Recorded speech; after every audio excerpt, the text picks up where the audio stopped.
La nueva app de Sosbellac es un dispositivo gracias al cual se podrán conectar de forma fácil y directa con el Centro de Coordinación 112 Sosbellac,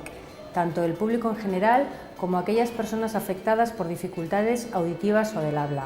En este último caso hablarán a través de distintos iconos que representarán las posibles emergencias y un chat que se visualizará directamente en nuestras pantallas, a fin de aportar la información relativa al incidente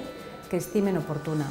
Entre los iconos asociados a las emergencias hay 4 posibilidades: accidentes, urgencias médicas, fuego y emergencias policiales. Cada uno de ellos dispone además de diferentes variables como violencia de género, agresión sexual, fuga de gas o intoxicaciones.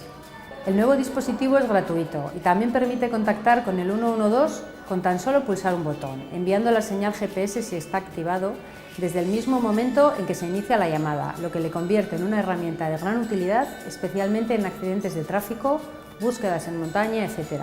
donde la localización exacta es una dificultad añadida.